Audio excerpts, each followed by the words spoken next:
उसके उस भाव को स्वीकार करके भगवान को उस माधुरिमा दर्शन करने के लिए शिव भी कहते हैं भगवान की इस माधुरिमा के दर्शन करने के लिए किसी स्थिति को जाना पड़े तो मैं जाने को तैयार हूँ। और आज मोहिनी स्वरूप में नटराज जो नृत्य कर बैठते हैं, जो दौड़ पड़ते हैं, आज वो मोहन के दर्शन के लिए, उसी श्याम सुंदर के मोहन के दर्शन करने के लिए आज वो स्त्री बनने को स्वीकार है, आज वो तैयार है। ये कृष्ण का स्वरूप है। सारे संसार के श्रृंगार, सारे संसार का ऐश्वर्य जब एक होता है तो वो कृष्ण तत्व की चर्चा है।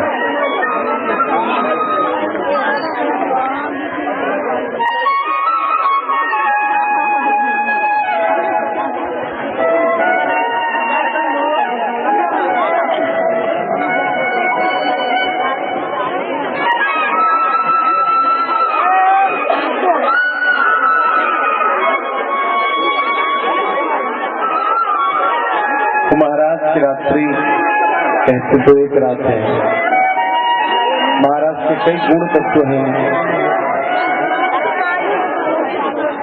और मूल रूप से ये जो हमने वंशी वादन से प्रारंभ जो परमात्मा की क्रमानुसार लीलाओं का श्रवण किया, जिसको उन्होंने लिखा प्राविशद गीत कीर्ति,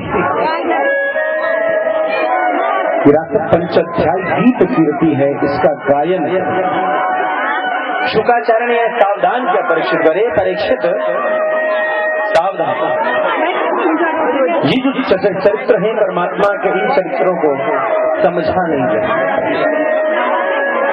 स्वामी विवेकानंद विदेश यात्रा में सनातन धर्म के प्रचार के उद्देश्य से घूम रहे थे, तो कुछ विदेशी बालाओं ने उन्हें घेर लिया और कहा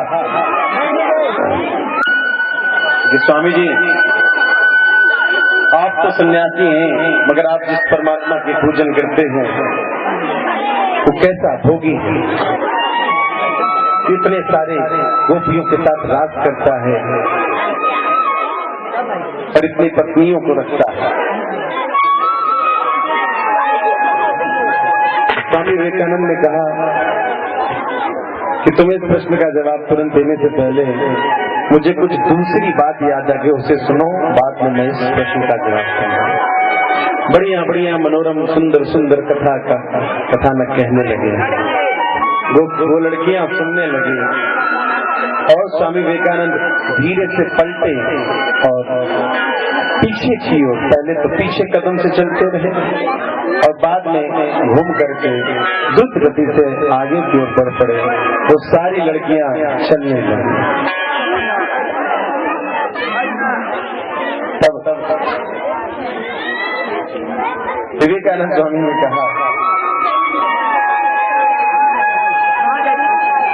हे प्रभु, हे युवतियां, आप सब किस कारण से इस जगह आई और ये जो मेरा अनुकरण करते हुए उस स्थान से इस स्थान तक आई है, ये क्यों आई? क्या मैं आपसे वो प्रेम करता हूँ जिसे आप समझते हैं, या आप में से कोई मुझसे प्रेम करते हैं? जिस प्रेम की पहचान आपके इस पाश्चात्य जगत में, क्या ऐसा है कि मैं किसी गोपिका से, आप युवतियों से प्रेम करता हूँ, या आप युवतियां मुझसे प्रेम करती हैं? तो नहीं। तो फिर आखिर क्यों मेरे साथ इतनी दूर तक बातों के सहारे आप चलते चले आए? युवतियों ने कहा, पता नहीं, बस आपकी बात सुनने में अच्छी लगी, इसीलिए आपके पीछे चलते चले। लगा कि आपके पीछे चलना चाहिए तो चल पड़े, और सच में तो हमें यह एहसास भी नहीं हुआ कि हम वहां से यहाँ चले। तब स्वामी जी ने कहा, अरे जब मैं भारत का एक छोटा सा योगी, तुम पाश्चात्य जगत के लोग जिसके यहाँ प्रेम की परिभाषा ही कुंठित है, उन सबको अपने पीछे खींच कर ला सकता हूँ, दौड़ा सकता हूँ कुछ छोटी छोटी कथाओं के माध्यम से, जिसकी प्रारंभ, जिसकी भूमिका हमारे भारतवर्ष में है। तो मेरे योगेश्वर ने यदि अपनी वंशी नाद के आधार पर करोड़ों गोपियों को इज्जत का नृत्य ही करा दिया, तो इसमें आश्चर्य की बात ये कृष्ण तत्व सुधा है।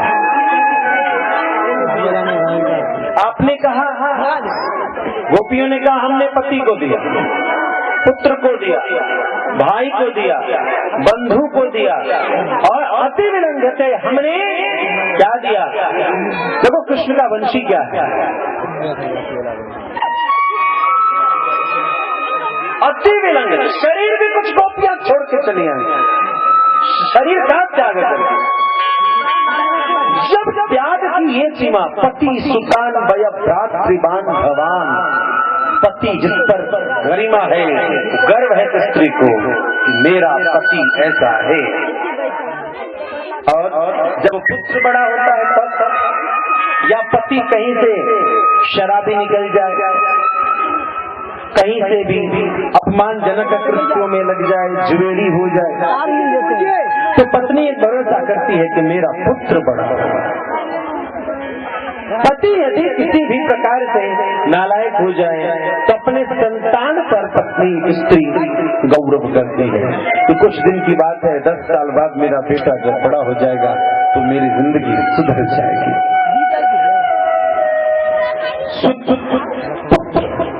उसको भी छोड़कर आई हो दूध पिलाने से। अनवया,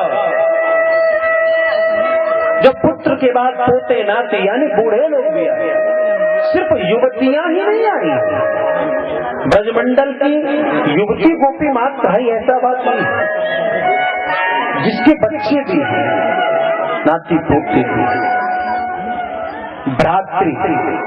जब बेटा भी नालायक, पति भी नालायक हो जाए, तब स्त्री का गौरव मेरा भाई है। वो स्त्री, हमने कई बार, 1-2 बार बड़े बूढ़े मैं देवियों से, माताओं से पूछा, कई बार जब कथा के दौरान कहीं गांव में जाते हैं तो बूढ़ी माता लोग जहाँ प्रेम से बात करने पहुंच जाती है, उनसे बात करते हैं, तो वो शिकायत करते हैं कि बउआ ये गांव के लोग सब नीक नहीं चाहिए।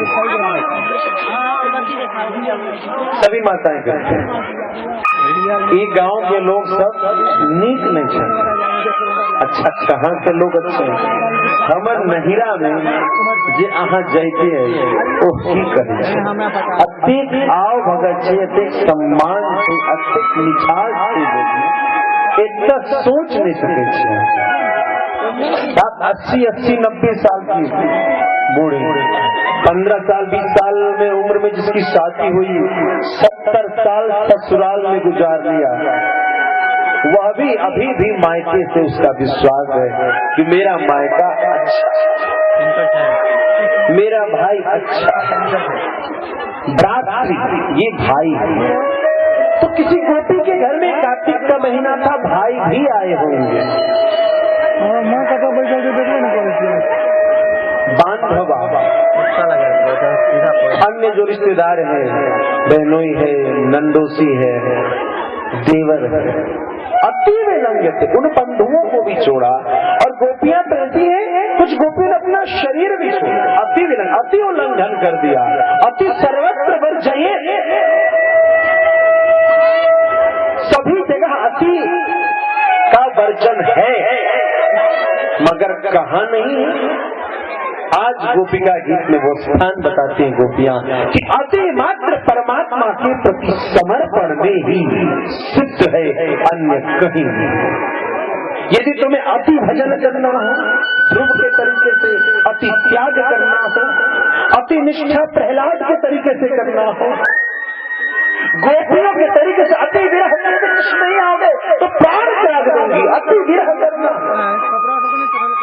इधर कृष्ण की दर्शन नहीं हुई। ये शरीर बाधक बनी कृष्ण के प्रेम में, कृष्ण के दर्शन में, तो शरीर का त्याग कर दूंगी। या अति त्याग, अति विरह, अति उल्लंघन। मर्यादाएं तो मर्यादाएं, कौन कहता काम के दीवालों को, घर के दीवालों की दहलीजों की गोपियों ने शरीर के दीवाल को भी ध्वस्त कर दिया कृष्ण के पास जाकर। तो कृष्ण ने क्या किया? क्या है ये बंसी? क्या ऐसे बंसी बस बच गई हो गया ये बंसी? कृष्ण की बंसी तो प्रेम सूत्र की सारी सीढ़ियों, सारी सोपान को प्राप्त करने के पश्चात अंतिम सीढ़ी में जब जीव पहुंचता है तब कृष्ण की नादक ध्वनि सुनाई पड़ती है, जिसे निर्गुणिया कहते अनहद बाजत धूल। वो नादक ध्वनि उसमें 6 छिद्र हैं और 7वां वो मुरली में जहां की फूंकार फूंक मारे जाते हैं। खड़चक्र है तुम्हारे जीवन। देखो मुरली के अध्यात्म को समझो। क्यों नहीं वीणा बजाई, क्यों नहीं तारा बजाया, क्यों नहीं मृदंग बजाए, क्यों नहीं सितार बजाए, क्यों नहीं अन्य वाद्यों को मुरली क्यों बजाए? खड़चक्र जिसे खड़ आधार चक्र कहते हो, मूलाधार अधिष्ठान मणिपुर अनाहत विशुद्धि आज्ञा और सप्तम सहस्रार, ये 7वां खड़चक्र का भेदन करने के पश्चात ही, खड़चक्र के ध्वनि को नियंत्रण करने के पश्चात ही जीव उस अनंत नाद को प्राप्त कर सकता है जो सप्तम चक्र सहस्रार की ध्वनि। ये राग, ये धुन, ये तरंग, ये संगीत किसी शब्द की नहीं, ये जीवन की संगीत है कि खड़चक्र जो खड़ाधार है उनका उद्धार होने के पश्चात ही सप्तम उस सहस्रार की प्राप्ति होती है, जिसे आप परम दर्शन या निर्गुणियों या ध्यान योगियों के दर्शन में कुंडलिनी जागरण की चर्चा करते हैं। ये तो अध्यात्म की बात हुई। लेन देन की बात, प्रेम में दिया जाता है तो प्रेम में लिया जाता है। तो कृष्ण ने लिया, पति लिया, पुत्र लिया, भाई लिया, बंधु बांधव लिया, दिया क्या दिया कृष्ण? कृष्ण ने बंसी में फूंक। वो फूंक क्या है? कैसे फूंकते हो? बंसी कैसे बजती, मुरली कैसे बजती है? जब उसको फूंक दी जाती है, प्राण दिए जाते हैं। श्वास क्या है? प्राण है। पंच प्राण में प्रमुख प्राण है प्राण, अपान, समान, ज्ञान, उदान। इन 5 में जो प्रधान है वो प्राण है और उसी प्राण रूपी वायु के फुफकार से ही बंसी बजती है। कृष्ण क्या दे रहा है? एक फुफकार नहीं, ये कोई वायु का झोंका नहीं जो कहीं से बह निकला, ये कृष्ण के शरीर से निकली। जो कृष्ण ने इस संसार में शरीर धारण किया है उस शरीर से निकली, उस शरीर की धौंकने से निकली तो वायु का झोंका नहीं, ये प्राण है कृष्ण का, जो सारे संसार का प्राण क्या दे रहे हैं गोपियों को? उस तत्व को समझो। कृष्ण ये कह रहे हैं, गोपियां क्यों परमाचार्य है भक्ति की? क्योंकि गोपियां ही आज उस स्थान की योग्यता रखती हैं जो कृष्ण आज दे रहा है। सारे संसार का जो प्राण तत्व है, ईश प्राण, वह जो प्राण तत्व है कृष्ण, आज वो अपने प्राण को बंसी के माध्यम से ऐसे तरंगित कर रहा है कि ध्वनि निकल रही है। किसी ने पुत्र, किसी ने पति, किसी ने कुछ दिया। परमात्मा कहते हैं तेरी समर्पण की भावना, समर्पण का भाव निष्काम है तो मुझे आवश्यकता पड़ा तो सारे संसार का प्राण मैं और मेरा प्राण, ये ध्वनि सारे संसार के प्राण को भी मैं तुम्हारे चरणों में समर्पित कर दूंगा, तुम्हारे भाव को समर्पित कर दूंगा। यह कृष्ण का अलौकिक समर्पण, जिस प्रकार से वामन बलि की ओर पूरे शरीर को लेकर के चल रहे, जिस प्रकार से ध्रुव को वो उत्तम गति प्रदान कर रहे, आज उससे भी श्रेष्ठ भगवान सारे संसार के प्राण का प्राण गोपियों के लिए बंशी वादन के माध्यम से समर्पित करे। यह कृष्ण का मुरली वादन है, यही कृष्ण का मुरलीधर स्वरूप है, बंशीधर स्वरूप है। सुरत वर्धनम शोक नाशनम स्वरित वेदना सुष्ट चुंबितम इतर राग विस्मारण। सारे संसार का जो प्राण है, जहाँ चाहो जहां उसी का दर्शन हो, तो फिर और क्या याद करने की जरूरत है। महाराज की रात्रि बहुत विशाल रही। भगवान ने उसके बाद कई ये श्रृंगार का अंतिम उपहार वृंदावन को दिया। इसके पश्चात श्याम सुंदर को के ऊपर आक्रमण करने के लिए केशी असुर को भेजा गया। श्याम सुंदर ने उस केशी असुर का नाश किया, जिसके कारण उनका नाम केशव हुआ। व्योमासुर का नाश किया और इसके पश्चात अक्रूर जी को कंस ने भेजा कि जाइए उन दोनों को बुला। अक्रूर जी बड़े धन्यवाद के साथ, बड़े आनंद के साथ जाते हैं। कृष्ण बलराम को ले चलने के लिए तैयारी। कृष्ण बलराम दोनों को लेकर के बड़ी विरह की घटना है। गोपियां विरह में व्याकुल हैं। मैया यशोदा का हृदय ही जैसे आज जा रहा है। कंस को कर देना है। सारे ग्वाल बाल तो साथ में, नंद बाबा आदि साथ में चलते हैं। कन्हैया आज वृंदावन से बाहर बहुत दिनों बाद निकला है, इसलिए अक्रूर जी के साथ जगह जगह घूमते फिरते, लोगों से मिलते, प्रेमी जनों से राधे राधे करते हुए कन्हैया मथुरा में, जब तक कन्हैया पहुंचे तब तक नंद बाबा आदि सब पहुंच चुके थे। भगवान ने अक्रूर जी को कहा, अक्रूर जी अब आप रथ से अपने घर जाइए, मैं मथुरा की नगरी को खुद देखूंगा। अब दोनों के दोनों ध्रुव स्वरूप में उत्तर के दक्षिण ध्रुव के सदृश घूमने लगे मथुरा में मंथन करने के लिए। वहाँ एक दर्जी आया, खूब बढ़िया एक धोबी, खूब कपड़े का गट्टर लेकर के। ठाकुर जी ने कहा, ए धोबी इधर आओ, इधर आओ। धोबी ने कहा, क्यों रे? देहाती बोलने का तरीका नहीं मालूम, चले आए। सुनो, देखो मेरा देख लो साइज वाइज बढ़िया, भैया का मेरा दोनों आदमी का मैचिंग वाला कोई कपड़ा है? आप लोग भी कपड़ा डुप्लीकेट देते हैं ठाकुर जी को। देखो धोबी के साथ क्या होता है, जो डुप्लीकेट कपड़ा देता है उसके साथ राधे राधे। डुप्लीकेट कपड़ा ठाकुर जी को मत देना। पहली घटना, मथुरा में हमारा हीरो पहुंच रहा है। अब ठाकुर जी ने वो बंसी बजाना छोड़ दिया, अब मुरली बजाएंगे। वो कहता है, कहाँ से आया है?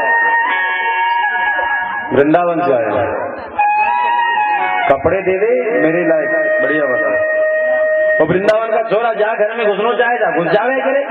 आइए मथुरा नगरिया में घर में नॉक करके हिलो हिलो हिलो, कौन है? अल्लाह हो। नहीं अभी पापा नहीं है, जबकि पापा घर में टीवी देख रहे हैं। ये तो नगरों की चीज, गाँव में तो क्या है, अम्मा जब तक सोचे तब तक बेटा भीतर। अम्मा रो रहे मत जियो, अभी खाना खा रहे, अम्मा चुप रहो, मैं मिल लूँ चाचा जी से, मिल लूँ, तुम चुप रहो चाची। ऐसा छोरा अब नगर में गया, अब वो कहता है ऐसे थोड़ी बात होती है, तुझे मालूम नहीं है ये कंस के यहाँ का कपड़ा है, बड़ी पिटाई और ऐसे बोलना मत, यहाँ कंस के सैनिक घूम रहे, बड़ी पिटाई जोर की लग सकती, तुझे मारा जा सकता, तुझे मालूम है?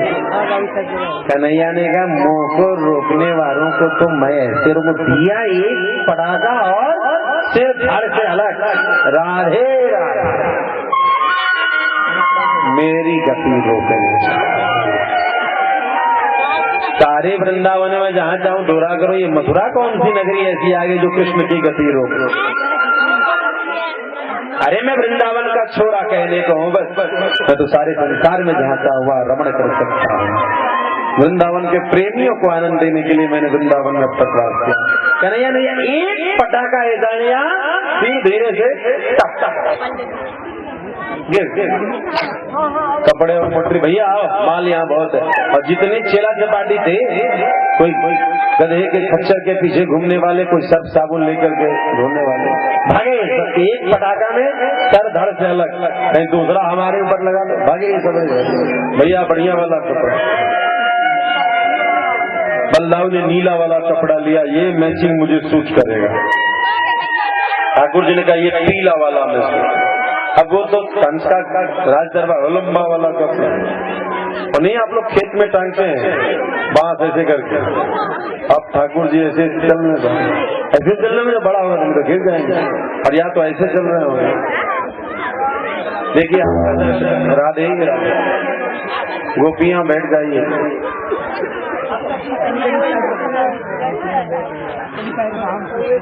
अरे अभी कृष्ण की कथा है, गोपियों की कथा बंद हो गई, आप लोग बैठे हो। अब मेरा हीरो आ गया। हाँ ऐसे चल रहा है, ऐसे चल रहा है जैसे आप लोग कौवा भगाने के लिए बनाते हैं। उसको भी कौवा भगाना है। जितने कौवा सवरे सारे मथुरा के छतरी पर डम डम डम डम ढोल रहे हैं। कंस कांटा ही तो करता है, सबको भगाना है, तो कौवा भगाने वाला रूप। एक दर्जी ने देखा, अरे छोरे कहाँ जा रहा है, क्या बोलता है? अब कन्हैया भैया ये तो बड़ा डांट के बोलता है, चल इससे भी सड़कते हैं, देखते हैं क्या बोलता है। क्यों, क्या बात? अरे अकल के पैदल सवरे सारे कहाँ जाए? वृंदावन।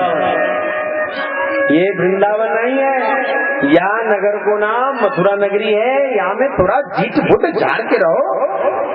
ठाकुर ने तुम्हें इतना सुंदर सलोना रूप दिया है, और ये कपड़ों ऐसे फूट जैसे बना ली हुए। अरे ये बनायो थोड़ो है, ये तो जुगाड़ की हुए हमने। अरे देवियां, तुम आगे आने वालों से टिकट लीजिए, जो आगे आते हैं। आगे नहीं आना, सबको रोकिए वहां। आप क्या कर रहे हैं? आप चली कैसे जाती है? रोकेंगे तो नहीं जाएंगे, रोकने नहीं आता आपको, तो आप जाइए वहां से। ऐसे आदमी रहे जो रोक सके, पीछे से जाए। ठाकुर जी ने क्या है, बड़ी सुंदर लीला है ठाकुर जी की ना। नहीं तो अभी गाड़ी छठे गेयर पे, 2 मिनट ऐसा हुआ। दर्जी ने कहा इधर, ठाकुर जी ने कहा बड़ा दांत पीसता है, ये भूत बन करके मथुरा में नहीं घूमे, तुम्हारा वृंदावन नहीं देहाती कपड़ा। अब बोलो, ठाकुर जी तो मालूम है ज्यादा रखते नहीं अपने पास हिसाब के साथ। यदि वहाँ नया वाला बढ़िया चमचम वाला कपड़ा पहना होगा तो थोड़ा पुराना वाला कपड़ा उतार दिया होगा। दर्जी ने कहा ये भूत मत बनो, आओ मैं टेलर कर। यदि कपड़ा पहनाया होगा तो ठाकुर जी का पहले कपड़ा उतारा होगा, तब तो दर्जी ने कुछ किया होगा। बिना कपड़ा उतारे सिलाई मशीन पे थोड़े चलेगा। ठाकुर जी चल कपड़े उतार, क्या बोलते? कल कपड़े उतार, मूर्ख हो क्या? हम नंद बाबा के छोरे। अरे ये कपड़ा मैं भी सेट कर देता हूँ, कुछ दे दिया होगा गमछा हमछा लपेटने से, टेलर कट करके बढ़िया कपड़ा। ठाकुर जी ने कहा तूने मेरा श्रृंगार किया, जहाज में तेरा श्रृंगार करता हूँ। निश्चल भक्ति दे दी, सारे पितरों का उद्धार किया। यदि ठाकुर के दरबार को श्रृंगार करने की चेष्टा जो करता है, ठाकुर उसके कई पितर के कई गुणों का उद्धार करते हैं। अनंत जन्मों तक तेरे हृदय में मेरी भक्ति बनी रहे। तेरे जितने पूर्वज हैं सबका उद्धार परमात्मा ने दिया। इसके बाद ठाकुर जी खोजते भी हैं, अरे यार कपड़ा तो भैया बढ़िया हो गया अपना जिक्स। अब नंदराज के बेटा है, राजा छोटा चाहे बड़ा, राजा के बेटा राजा ही सब चलेगा। राजकुमार लोग कंपटीशन में पीछे नहीं रहना चाहिए। तो भैया ने बोला अरे ऐसा छोरे कपड़ा पहन लिया और कुछ होना चाहिए ना, वो बारो सब क्या पैसा कौड़ी लोरिका में लोरिका लौरिका से लौरिका के कथा हो, लोरिका के नहीं हो। देखियो ल में लोकन का ओ जोड़ लाते कथा लोरिका हो गए। लड़का के कथा लड़का जे था तो घुस गए के कहा मथुरा में काल के देखे छो भैया ये एना सुंदर वाला कपड़ा तो पहन ले लिया सेंट नहीं छो बड़ा महक छो पसीना को की कर खोज ही न रे क्यों जुगाड़ भागवत की व्यवस्था जो उन्होंने किया होगा उन्होंने समझा होगा आने के बाद ज्यादा व्यवस्था होगा पहले माथा खवाते रहो कन्हैया जी जुगाड़ी हैं घर घर घुस के जुगाड़ देखा फूल वाला कौन है ए सुदामा तुम्हारा घर में माला है बढ़िया वाला क्या ठाकुर जी का रूप देखा आओ ठाकुर जी को श्रृंगारी किया बढ़िया माला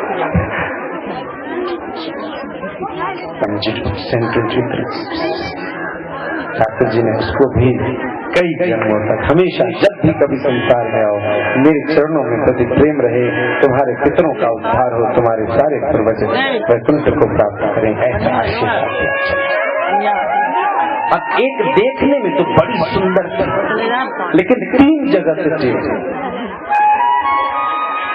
कुबर कमर कर देखने में उसकी मुखाकृति बहुत सुंदर सैरंध्री मेरा कृष्ण सिर्फ मक्खन बेचने वाली गोपियों का प्रेमी नहीं है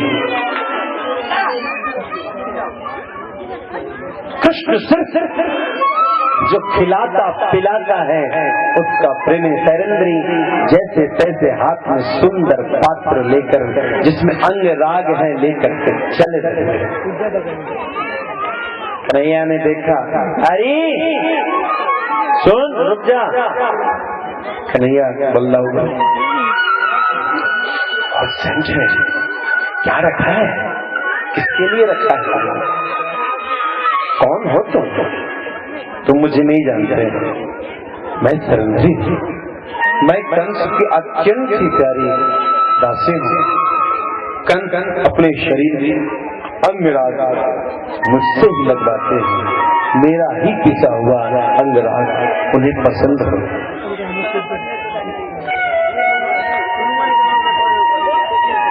कृष्ण ने दाऊ की ओर देखा भैया ये कंस बड़ा उत्पाती है ये हर चीज को रिजर्व करके रखा है टोटली रिजर्वेशन है इसका चंद्रेन ने बोला तू भी बहुत सुंदर लगता है मेरे मन में एक बात है कहूँ क्या मन की बात जानने के लिए तो कन्हैया घूम रहा है क्या मेरा मन ऐसा कर रहा है बाकी बिहारी की देख छटा मेरो मन है गयो लट्टा बैठा मतलब क्या बोलती है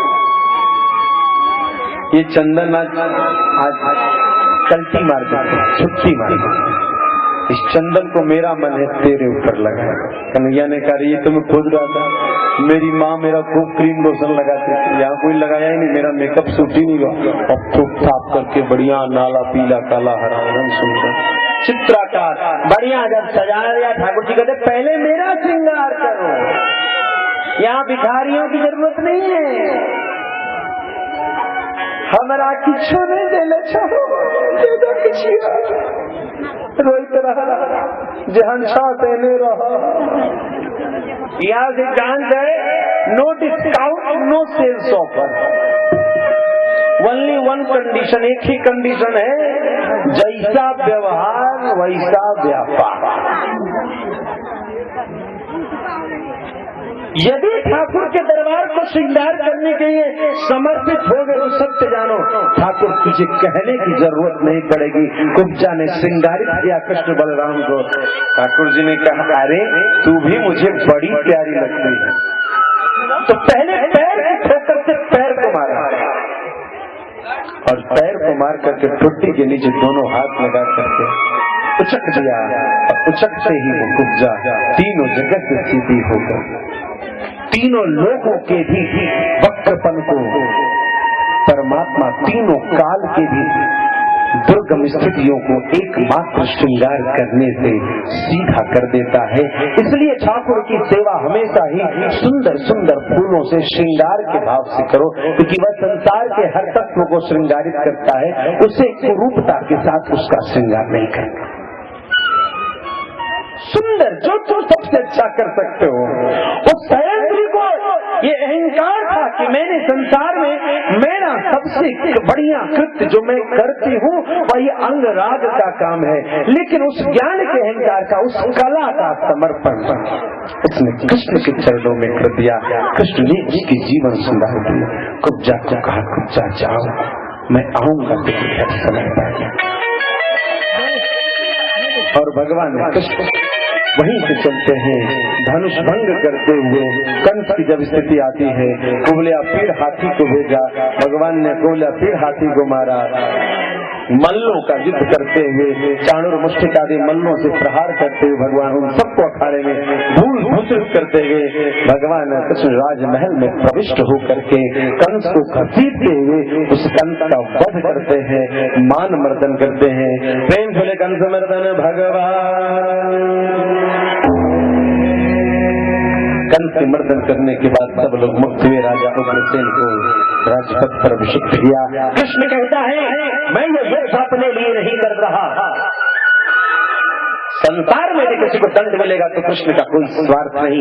कृष्ण को चेष्टा है कि मथुरा का अधिपति बने, मथुरा जैसे सुंदर धनवान नगरी का वो राजा बने। कृष्ण मथुरा को तुच्छ समझता है, मथुरा के वैभव, मथुरा के ऐश्वर्य की चेष्टा कृष्ण नहीं करता। उस पापी कंस का वध हो और जो धर्मात्मा है वे उस राज्य गद्दी पर बैठे। कृष्ण का यह समर्पण संदेश।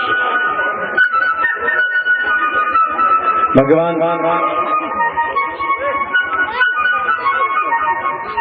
ने 17 बार जरासंध को हराया। इसके पश्चात ब्राह्मणों को बैठा और ब्राह्मणों को बैठा करके अनुष्ठान करवाया। मगध प्रदेश, पटना क्षेत्र, गंगा के दक्षिण। शायद आपको पता हो न हो, पूर्व में मिथिला की संस्कृति रही कि जो गया जाता था गंगा के दक्षिण, वो वहां से आता तो पहले पहलेजा घेट में अपना घाट में मुंडन आदि कराता था कि हम गंगा के दक्षिण हैं। गंगा के दक्षिण जाना भी प्रायश्चित कर्म होता था, इसीलिए लोग गया है अंतिम में जाए। गंगा का इस्लाम गंगा के दक्षिण मगध प्रदेश, वहां का राजा जरासंध। ब्राह्मणों का अनुष्ठान करा दिया और कहा कि यदि तेरे अनुष्ठान के फल स्वरूप कृष्ण का वध नहीं हुआ, कृष्ण पर विजय नहीं हुआ, तो मैं तेरा तुम सबका वध कर जाऊंगा। प्रभु ब्रह्मण्य देव मैं जाना। भगवान कितने दयालु हैं, ब्राह्मणों के ऊपर परमात्मा की कैसी दया है। और क्या संदेश देते हैं कि यदि ब्राह्मणों की प्राण रक्षा करने के लिए रणछोड़ का भी रूप कृष्ण को लेना पड़ा, उन्होंने लिया और अपने सभी नेमी प्रेमियों को लेकर के भगवान कृष्ण वहां से समुद्र के किनारे जाते हैं। समुद्र से भूखंड मांगा जो द्वारिका नगरी के नाम से जानी गई। स्वर्गलोक में रहने वाले इंद्र ने उस द्वारिका नगरी में सुधर्मा सभा प्रदान किया और उस सुधर्मा सभा के पद पर भगवान द्वारिकानाथ आसीन हुए। प्रेम से बोले द्वारिकानाथ भगवान।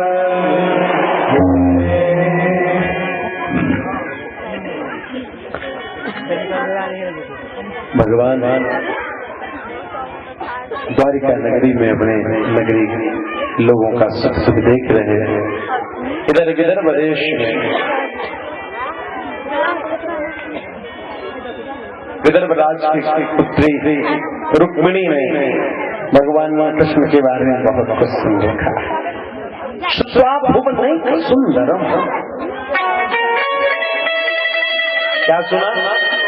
संसार में एक सुंदर है, रुक्मिणी कहती है द्वापर। और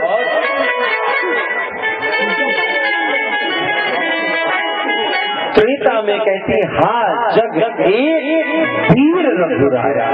एक वीर है जो राघव है और एक सुंदर है जो कृष्ण है। श्रीमन नारायण ही संसार में सबसे सुंदर और सबसे पराक्रम है।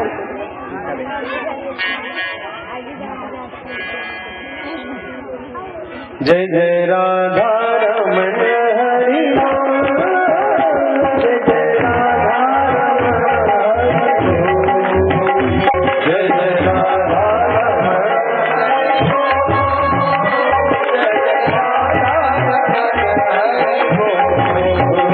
जय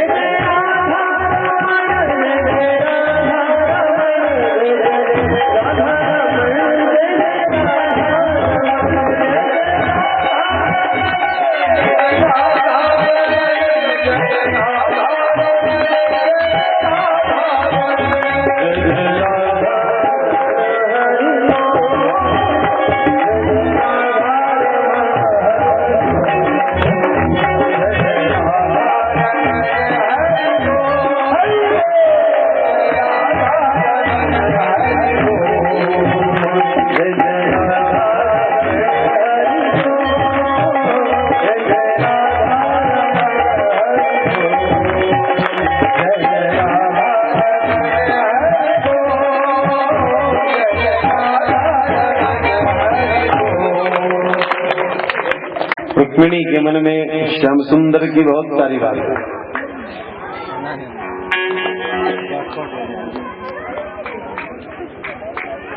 हे अपना चंदा सा मुखड़ा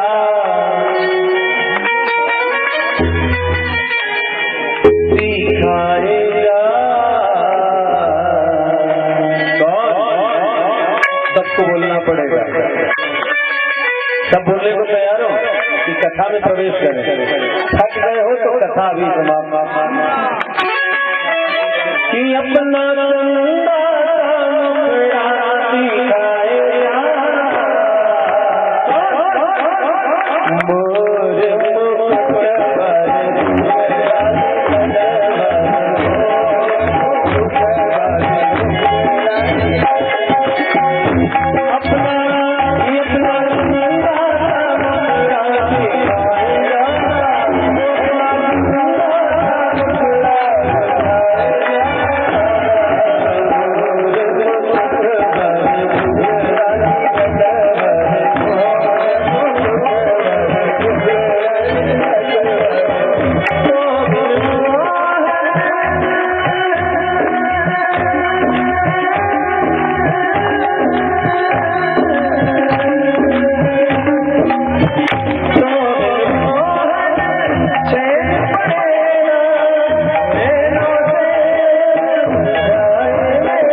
बोले बोलना मुझे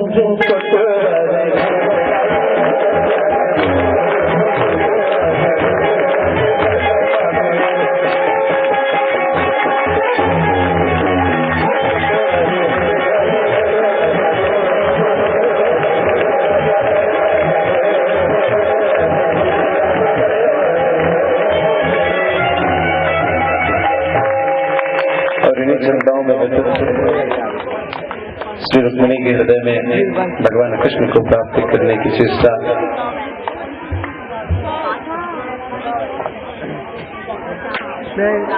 भगवान कृष्ण के लिए रुक्मिणी ने एक चिट्ठी भेजा। अभिनय कर सकेंगे लोग, अभिनय कर सकेंगे तो करने दीजिए, बस कथा सुनते हुए। भगवान कृष्ण के पास एक चिट्ठी गई और उस चिट्ठी को भगवान कृष्ण ने देखा। मधुर मधुर मुस्कान के साथ अभी कृष्ण जी द्वारिका में अकेले हैं, चिट्ठी द्वारिका गई थी।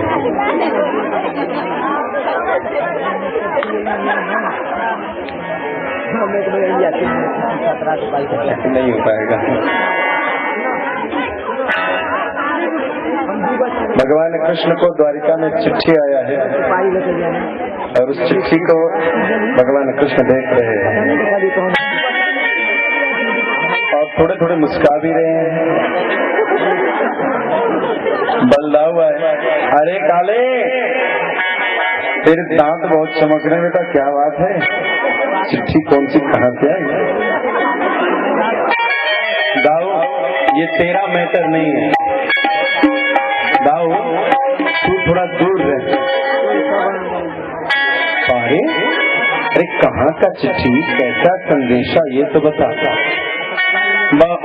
दाऊ कहा ना आपको, ये आपका डिपार्टमेंट नहीं है, आपका तो हल लेना, सीधे जोत लेना जिसको चाहो। अरे आहा, ओ तू मुरली बजाता है ना रे, क्या बात है। और तो तेरे मेरे बीच में तो कुछ प्राइवेट भी होने लगा, कुछ ऐसी भी बातें हैं कि द्वारिका नाथ हो गया है, तो मेरा छोटा था बड़ा वाला राजा हो गया है। और बड़े राजा को तो बहुत सारी बातें गुप्त होती है ना रे। दाऊ तुम भी ना कहा नहीं, तेरे सुनने लायक चिट्ठी नहीं है, तेरे सुनने लायक ये बात नहीं है। क्या हुआ, कहाँ से गया? सारी मस्ती नीचे बात कर। दाऊ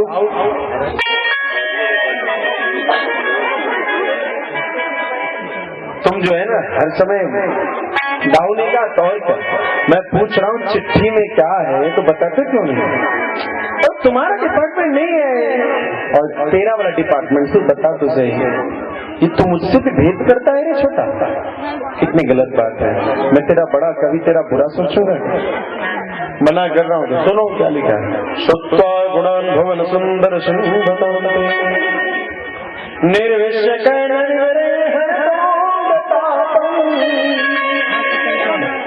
रूपं प्रशांत श्रमणामखिलातलम्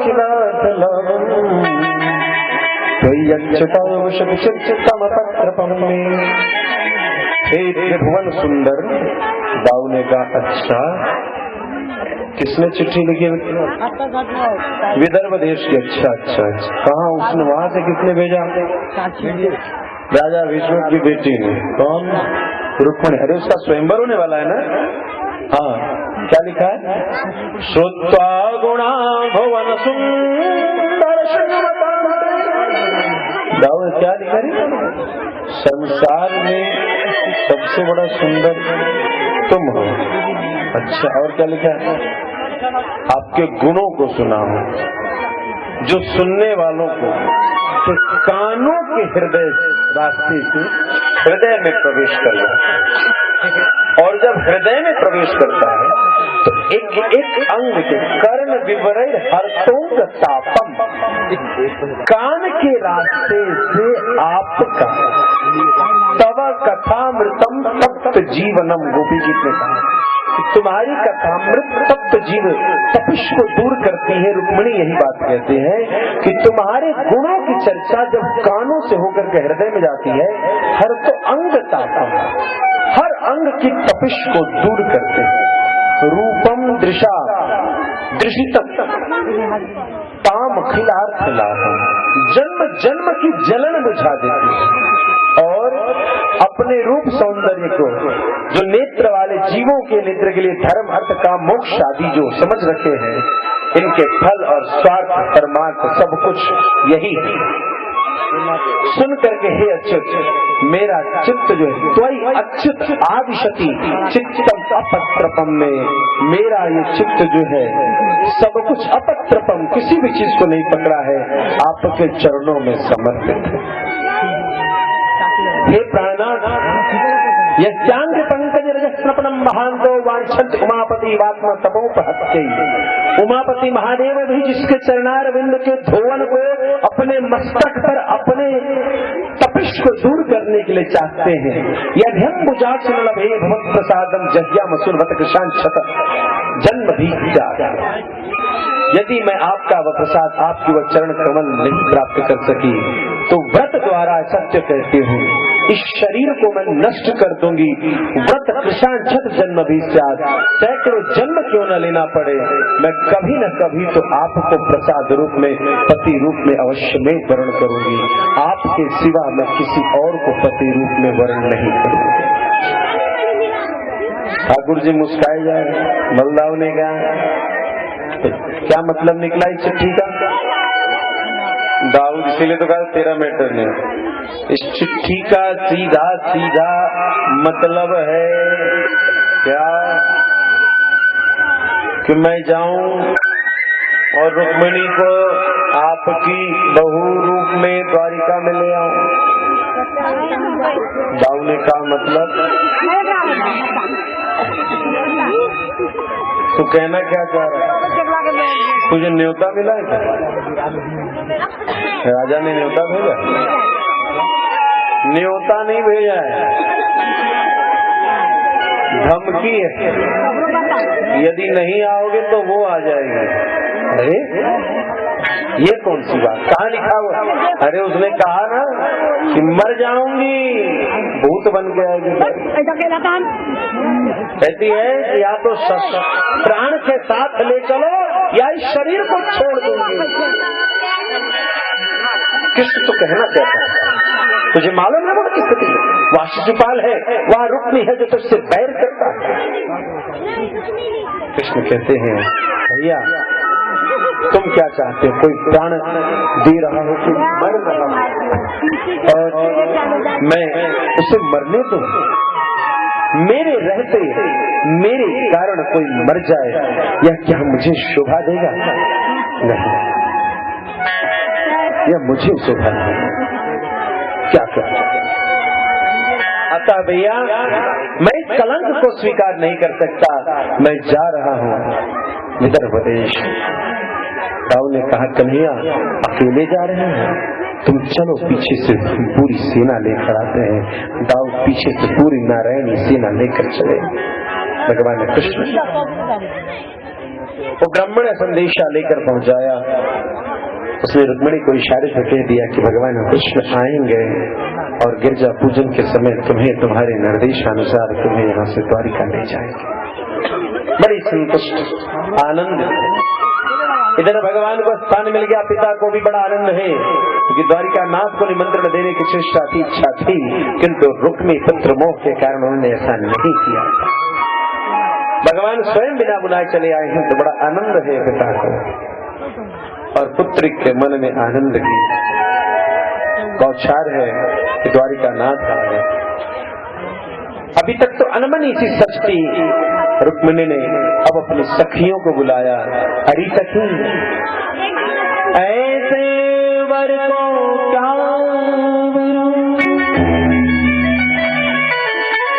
जो जन में मरना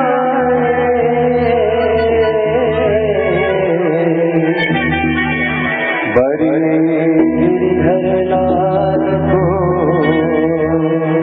जुड़ लो जय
पूर्ण रूप से श्रृंगारित होने के बाद भगवती रुक्मिणी अपनी सखियों के साथ आरती की थाली, पूजन के फूल, अक्षत इन सब को लेकर के, नैवेद्य आदि लेकर के भगवती गिरजा के मंदिर की ओर चलने लगी।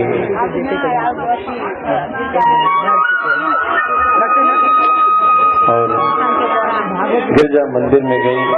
आप लोग इधर आ जाइए सरकार, अब आप लोग इधर आ जाइए। उधर वही रहेगा, वो रास मंच है जो नृत्य कर सके, देखने वाले सबका।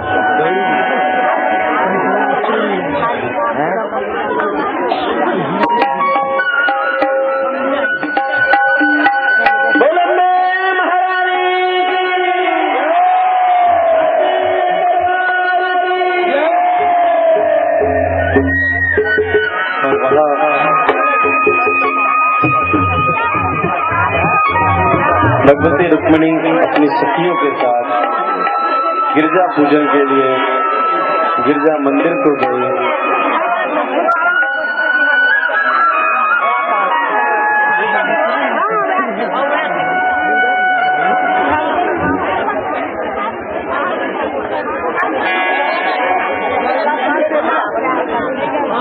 रुक्मिणी जी अपनी सखियों के साथ बड़ी शीघ्रता के साथ जल्दी से मंदिर में जाते हैं, भगवती को प्रणाम करती हैं, उनके चरणों में फूल लगाते हैं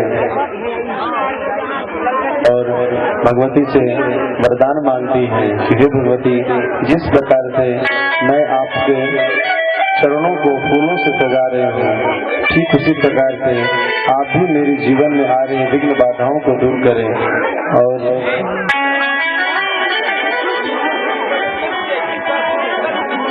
मेरे जीवन के विपथ में जो कांटे हैं, कृष्ण विरह का जो पीर है उसे दूर करें और कृष्ण मिलन रूपी फूल प्रदान करें। अम्बे तू है जगदम्बे काली,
भगवती ने उनके झोली में पुष्प समर्पण किया और आशीर्वाद दिया कि तेरी मनोकामना पूर्ण हो, पूर्ण हो, पूर्ण हो।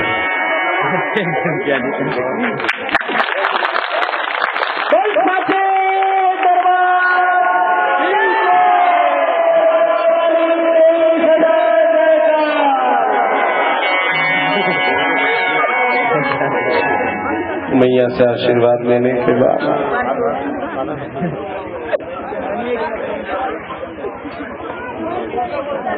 एक विचित्र सी शांति, और शांति से उतरते रुक्मिणी के चरण क्या कृष्ण आ गया, क्या द्वारिका नाथ है? ये कैसी शांति, दूर दूर तक किसी की आवाज नहीं, ये विचित्र सा सन्नाटा है। राधे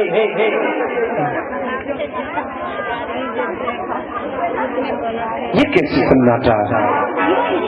क्या द्वारिका नाथ जो भुवन एक सुंदरम है, यदि वो इस प्रांगण में उपस्थित है तो हलचल क्यों नहीं? क्या कृष्ण कहते हैं यदि मुझे तेरे ऊपर कृपा करनी पड़ेगी तो मैं कभी चुपचाप भी रहता हूं। आवश्यकता नहीं तो परम पराक्रमी परम वीर हमेशा ही बहुत बड़ी वैभव को लेकर तुम्हारे बीच आएगा। जो कृष्ण ग्वाल बालों के बीच में वृंदावन में सुशोभित है, आज वो कृष्ण अकेला एक रथ पर तभी उस सन्नाटे को चीरता रुक्मिणी के मंदिर की ओर आता है। रुक्मिणी जब तक सीढ़ी से नीचे उतरे